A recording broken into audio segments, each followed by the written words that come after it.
d'abord, toutes nos pensées vont aux familles et communautés les plus touchées par le virus Corona. Personne ne peut prédire précisément le rythme et la durée de la contagion. Le succès apparent des mesures de confinement en Chine fait naître l'espoir que d'ici la fin du mois, nous verrons un ralentissement de la contagion.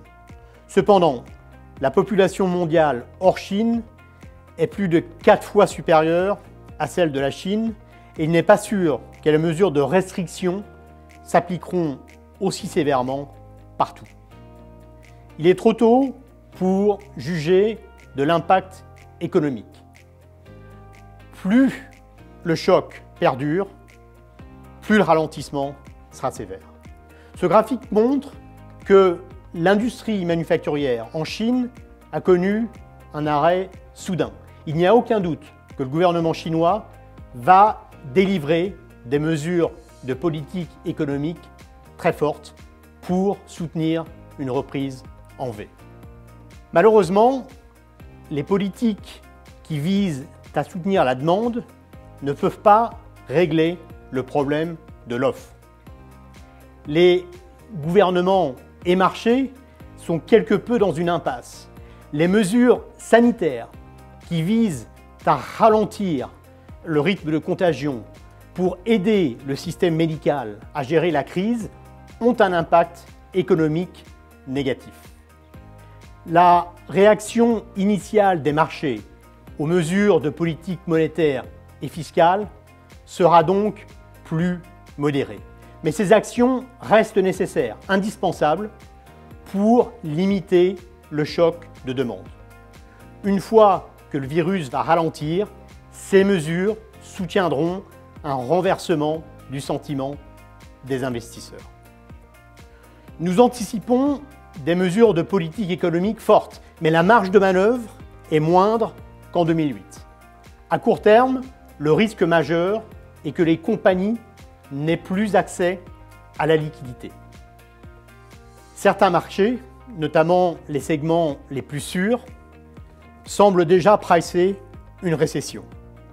Le mouvement de vente sur les marchés d'actions a été très large, mais nous sommes partis d'un niveau de valorisation élevé.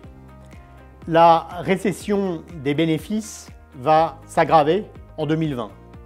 Et avant que nous ne voyions un ralentissement de la contagion du virus ou des mesures de politique économique très fortes, il faut rester prudent.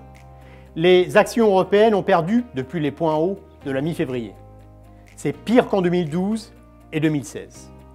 Bien entendu, les pertes étaient plus conséquentes durant la grande crise financière de 2008.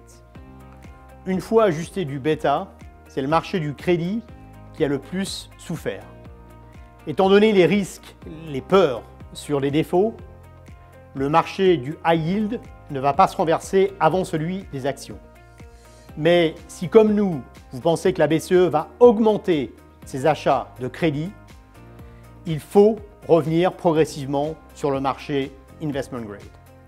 À long terme, cette crise va présenter des opportunités, car la valorisation relative des actifs est désormais très défavorable aux actifs risqués. Mais il y a une répétition de chocs ici. Dans ce monde de taux bas ou négatifs, il faut s'habituer à un rallye du risque progressif et des corrections très violentes. Plus que jamais, les stratégies de couverture sont au cœur des stratégies d'investissement. Nous ne pensons pas que 2020 sera une répétition de 2008, mais cette crise va laisser des marques sur l'économie globale. La globalisation, déjà mise à mal par les tensions commerciales et l'automatisation, va être remise en question. En ces temps difficiles, on peut trouver un point positif. Les émissions de carbone ont fortement chuté. Nous devons nous assurer que l'effondrement des prix du pétrole ne vienne pas ralentir le mouvement de transition énergétique.